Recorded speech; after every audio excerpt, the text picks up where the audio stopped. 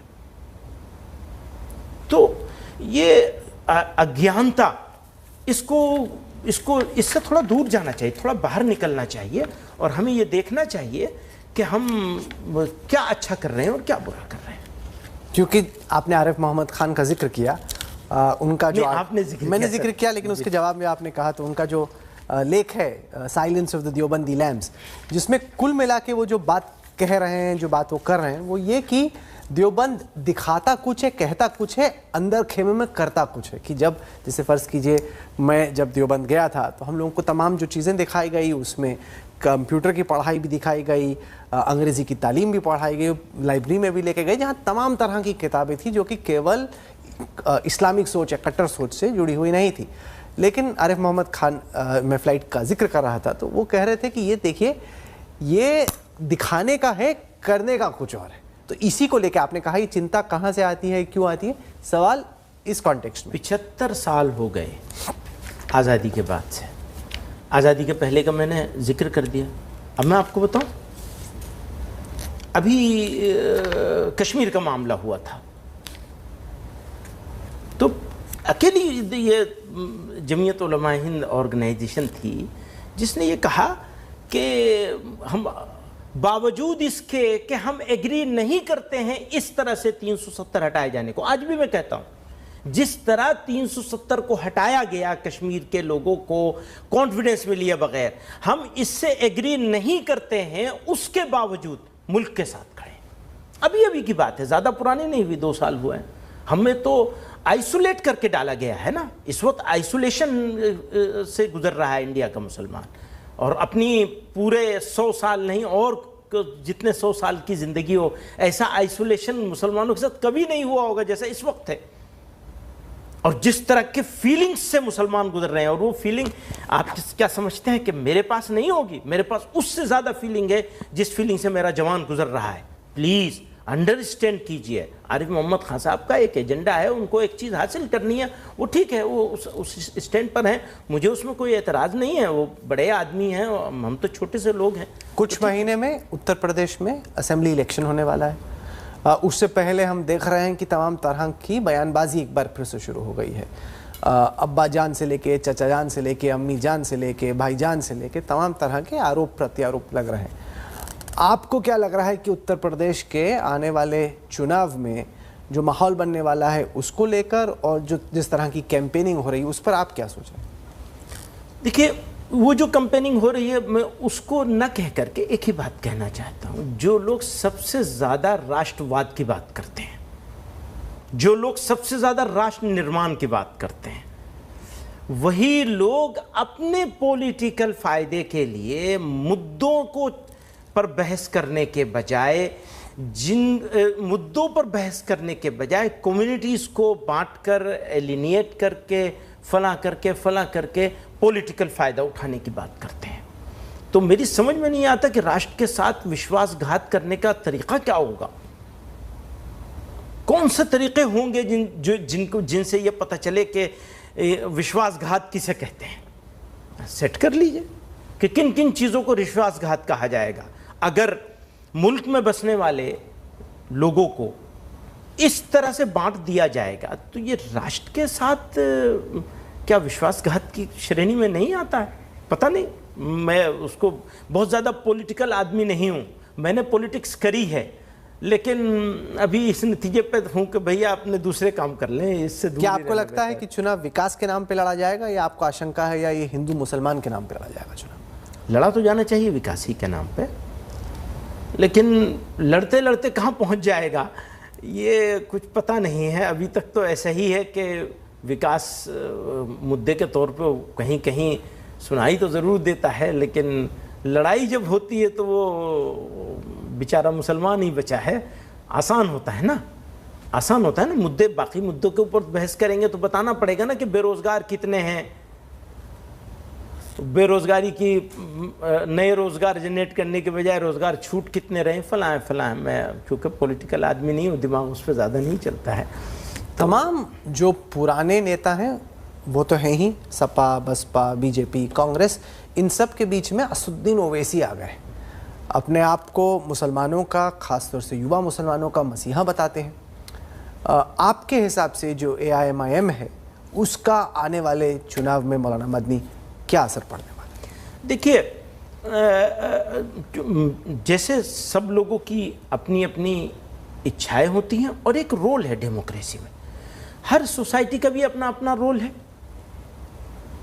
کسی نے کوئی پارٹی بنائی ہوئی ہے، کسی نے کوئی بنائی ہوئی ہے، کچھ پارٹیاں پرانی ہیں، کچھ نئی ہیں. تو اویسی صاحب نے بھی اپنی ایک پارٹی بنائی ہوئی ہے، اور اس لحاظ سے اگر دیکھا جائے تو کوئی برائی نہیں ہے. ہر ایک آدمی کو زور آزمائی کا موقع ہونا چاہیے، وہ موقع ان کو بھی حاصل ہے اور وہ کر رہے ہیں اپنے لیے.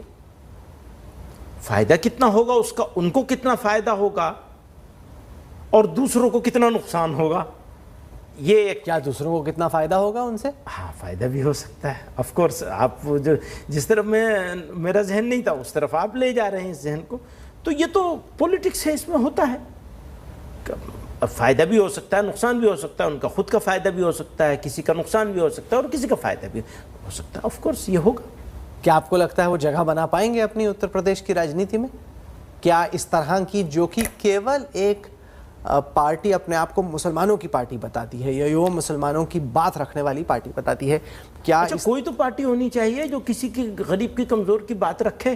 دیکھیے، یہ جو فیلنگ آف سپریشن ہے، فیلنگ آف ایلینیشن ہے، اگر اس کو دور کرنے کے لیے کوئی پارٹی کھڑی ہے اور وہ ڈیموکریٹک سسٹم میں ہے، تو چاہے میں اس سے سہمت نہ ہوں، میں بالکل سہمت نہیں ہوں، لیکن اویسی صاحب سے سہمت نہیں ہے، پھر وہی بات ہے. آپ میرے منہ سے وہ بات مت کہلوائیے پلیز. میں کہہ رہا ہوں کسی بھی پولیٹیکل پارٹی کے وجود سے سہمت ہونا پڑے گا، کیونکہ ڈیموکریسی نے ایک موقع دیا ہے.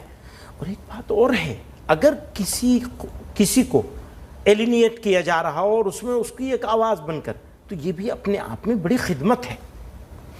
باوجود اس کہ میں کسی بھی اس طرح کی پولیٹیکل پارٹی کے ساتھ بہت زیادہ سہمت نہیں ہوں. اگر سہمت بہت زیادہ ہوتا تو میں ان کی پارٹی میں ہی چلا جاتا، جوائن کر لیتا اور کہتا کہ ہم بھی تمہارے ساتھ کام کریں گے، ورکر کے طور پہ کام کریں گے. تو اسہمتی کے باوجود اس کے موجود رہنے سے ملک میں کئی فائدے بھی ہیں نا. تو لوگوں کو کوئی تو آواز مل رہی ہے، آپ اس کو آواز کو مت دبائیے، چلنے دیجئے جو چل رہا ہے. اس سے فائدہ بھی ہے، بہت سارے نقصان ہو رہے ہیں. جیسے میری اپنی خود کی فیلنگ ہے، میں نے ابھی آپ کو کئی واقعے میں سنائی ہے، میں نے اپنی فیلنگ اور اپنے احساسات کہ کس طرح لوگوں کو سڑک پہ وہ ہو رہا ہے. سب بار بار کہنے کی ضرورت نہیں ہے اس کو آپ کے سامنے، آپ تو سمجھدار آدمی ہیں. تو لیکن یہ کہ وہ ایک آواز ہے تو رہنی چاہیے، ٹھیک ہے، وہ نہیں ہو تو کوئی اور ہونی چاہیے. اس کا الٹ یہ ہے کہ جتنا اویسی صاحب اپنی شیروانی میں گھومیں گے اتنا ہی فائدہ بی جے پی کو ملے گا، اتنا ہی سماج پولرائز ہوگا. جو آپ کہہ رہے تھے کہ سماج کو جوڑنے کی بات، اس سے تو ایک دم جدا ہوگا. اتنا اور یہ ہندو مسلمان ہوتا جائے گا چناؤ، اتنا بی جے پی کو تو فائدہ ہے. آپ کیا اس بات سے سہمت ہیں؟ پارشیلی تو سہمت ہی ہوں میں آپ سے، پوری طرح نہیں. وہ اس لیے پوری طرح نہیں ہوں کہ میں کسی بھی پولیٹیکل پارٹی کے موجود رہنے سے اور پولیٹیکل سسٹم میں وہ کی یہ بہت بڑی خوبصورتی اور گریٹنس ہے کہ یہاں ایک ڈیموکریسی ہے، اور وہ بہت ہی مضبوط ڈیموکریٹک سسٹم ہے. یہ ہماری بڑی قیمتی چیز ہے. خدا کا ہم شکر ادا کرتے ہیں کہ ایک مضبوط ڈیموکریٹک سسٹم ہے. چاہے وہ مودی صاحب کو لے کر کے آتا ہو، یوگی صاحب کو لے کر کے آتا ہو، کوئی بھی آئے، پر وہ آئے ہیں تو ایک مرتبہ پھر دوبارہ جانا پڑے گا فیلڈ میں، دوبارہ بھی آ جائیں، تیسری مرتبہ بھی آ جائیں، لیکن ہے موجود. تو اس کی موجودگی میں اگر اویسی صاحب کچھ ایک کوشش کر رہے ہیں تو اس کوشش کو اوورآل ان جنرل موٹے طور پر ایک دم اپوز کرنے کے لیے اپوز نہیں کیا جا سکتا. اس سے سہمت ہو سکتی، اس سے سہمتی ضرور ہو سکتی ہے کہ ہاں فائدہ ہونے کے چانسز ہیں بی جے پی کو. اچھا، بی جے پی کو اگر یعنی مجھے بی جے پی کے فائدے سے بھی پرابلم نہیں ہے، مجھے پرابلم وہ اس بات سے ہے جو آپ کہہ رہے ہیں کہ پولرائزیشن ہو رہا ہے. تو پولرائزیشن نہیں ہونا چاہیے، اس کی احتیاط کی جانی چاہیے، اس حساب کو بھی اس کی احتیاط کرنی چاہیے۔ پچھلے 4.5 سال میں اتر پردیش میں جو کام ہوا ہے یوگی آدتیہ ناتھ کی سرکار دوارا، اس کو آپ کیسے دیکھتے ہیں؟ کیونکہ آپ تو دیوبند سے آتے ہیں، دیوبند اتر پردیش میں ہی بیسڈ ہے۔ میں یوگی صاحب کے طریقے سے بالکل سہمت نہیں ہوں۔ یوگی صاحب نے بھی بانٹنے کا کام کیا ہے۔ اگر اویسی صاحب کے اوپر آبجیکشن ہے، اعتراض ہے، ہم لوگوں کو دونوں ایک اس پر ہیں، تو مجھے یوگی صاحب کے اوپر اس سے بھی زیادہ ہے۔ یوگی صاحب کی ذمہ داری زیادہ ہوتی ہے 2 وجہوں سے۔ ایک تو یہ کہ وہ میجورٹی سوسائٹی سے بلانگ کرتے ہیں، ان کی زیادہ ذمہ داری ہوتی ہے، اور دوسرے یہ کہ وہ ہمارے چیف منسٹر ہیں، پر انہوں نے اپنی ذمہ داری کو پورا نہیں کیا ہے، بالکل پورا نہیں کیا۔ کس طریقے سے؟ ملک بنائے جانے کے لیے جو ذمہ داری ہے، ملک میں سب کو لے کر کے چلنے کی جو ذمہ داری ہے، سب کے احساس کو انگلش میں کیا کہیں گے، سب کی سینسٹیویٹیز کو، سب کو جوڑنے کی ایک کوشش کو، سب کو جوڑ کے ساتھ لے کے چلنے کی ایک کوشش کو جس طرح ایڈریس کیا جانا چاہیے تھا۔ پر یہ تو آپ مانیں گے کہ جو سوشل ویلفیئر سکیمز ہیں اس وقت، چاہے وہ کیندر سرکار کی ہو، راجیہ سرکار کی ہو، وہ ہر شخص کو بغیر یہ دیکھے کہ وہ کس دھرم سے یا کس جات سے آتا ہے اب دی جاتی ہیں۔ گھر ہو، بجلی ہو، گیس کا سلنڈر ہو۔ پہلے جو پارشیلٹی تھی کہ اگر آپ VVIP علاقے سے آتے ہو تو آپ کے یہاں بجلی نہیں کٹے گی، باقی جگہوں پہ کٹے گی، کچھ جو جاتی سمودائے تھے جو کہ پچھلی سرکار کا پکش دیا کرتے تھے، ان کو فائدہ پہنچتا تھا، باقیوں کو نہیں۔ کہیں پہ کسی جات کی زیادہ سنی جاتی تھی تھانے میں، کسی کی کم سے کم اس پر لگام کچھ لگی ہے؟ کیا آپ سہمت ہیں؟ راہل جی، میں آپ کی اس بات سے سہمت ہو سکتا ہوں، بالکل۔ مجھے ایسا لگتا ہے کہ مجھے اتنی بات سے تو اتفاق کرنا چاہیے کہ کچھ کوشش ضرور کی ہوگی انہوں نے۔ آپ کہہ رہے ہیں تو میں آپ نہیں مانتے؟ آپ کو نہیں دکھ رہی کوشش؟ اس طرح سے کوشش نہیں دکھ رہی ہے کہ سب کو جوڑنے کی کوشش کی گئی ہو، اس طرح سے نہیں دکھ رہی ہے۔ لیکن ٹھیک ہے، وہ آپ کہہ رہے ہیں اور کچھ ضرور ہوا ہوگا تبھی آپ کہہ رہے ہیں، ورنہ آپ کہتے کیوں؟ تو اس کو مانا بھی جا سکتا ہے۔ میں ان کا کسی کا بھی گھور ویرودھی نہیں ہوں۔ اور کل ملا کے کیندر کی سرکار جس طرح سے چل رہی ہے پچھلے 7 سال میں، 7.5 سال میں، اس کو آپ کیسے دیکھ رہے ہیں؟ میں نے کہا نا کہ ملک میں ایسا ماحول بن رہا ہے۔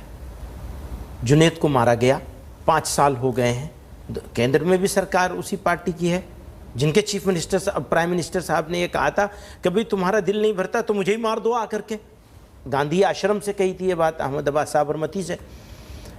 تو ان کی سرکار ہے، اور ہریانہ میں بھی ان کی سرکار ہے، 5 سال ہو گئے ہیں۔ یہ ایک ایگزامپل دے رہا ہوں، پچھلے 1 مہینے میں 24 انسیڈنٹ ہوئے ہیں راہل جی، صرف 1 مہینے میں، اس چھوٹے سے علاقے میں، پورے ملک کی بات نہیں کر رہا ہوں۔ 24 انسیڈنٹ ہیں جو لسٹڈ ہیں میرے پاس، اس کا ایک ریکارڈ موجود ہے۔ اخبار کی بات نہیں کر رہا ہوں، میڈیا کی بات نہیں کر رہا ہوں، بالکل ریکارڈ موجود ہے۔ آپ کہیں گے تو میں پیش کروں گا چیلنج کے ساتھ۔ تو اب بتائیے اچھا ہونے کا کیا؟ میں کیسے، کم سے کم میں تو اس اینگل سے ضرور دیکھوں گا جہاں میں سفوکیشن فیل کرتا ہوں، میں اس اینگل سے میں تو ضرور دیکھوں گا۔ میں بالکل سہمت نہیں ہوں اس بات سے، بالکل سہمت نہیں۔ بہت سارے اچھے کام کیے ہوں گے اور کیے اور ان کو اپریشیٹ کیا جانا چاہیے، یہ بات بالکل کہی جا سکتی ہے۔ لیکن اگر آپ مجھ سے پوچھیں گے تو میرے سامنے تو سب سے بڑا کنسرن وہ آج آ کے کھڑا ہو جاتا ہے نا کہ میں سمجھتا ہوں کہ میرے دیش کی سب سے بڑی طاقت مسلمان ہے۔ معاف کریے گا، یہ تو اس سے تو کسی کو اعتراض بھی ہو سکتا ہے کہ نہیں، سب سے بڑی ہم ہیں، ہوں گے، وہ بھی ہوں گے۔ میں اپنے حساب سے دیکھتا ہوں انڈیا کا مسلمان انڈیا کی سب سے بڑی فورس ہے، سب سے بڑی طاقت ہے۔ اس کو آپ کمزوری مت بنائیے انڈیا کی۔ میں اسٹ ہوں انڈیا کے لیے، مجھے لائبلٹی مت بنائیے، پلیز مت بنائیے۔ مجھ سے طالبان کا سوال مت کیجیے، مجھ سے سوال کیجیے، اور بہت سارے سوال ہیں مجھ سے کرنے کے، وہ سوال کیجیے۔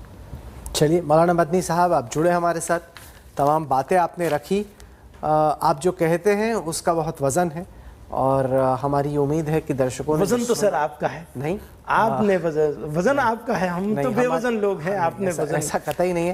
ہماری امید یہ ہے کہ جن لوگوں نے آپ کو سنا وہ خود یہ طے کریں گے کہ آپ کیا کہنا چاہ رہے ہیں سیدھے طور پہ، اور کیا آپ اشاروں میں بات کر رہے ہیں۔ مولانا Mahmood Madani, thank you so مچ۔ بہت بہت شکریہ، آپ نے موقع دیا، میں اس کے لیے شکر گزار ہوں، بہت بہت شکریہ اس بڑے پلیٹ فارم پہ۔ Thank you.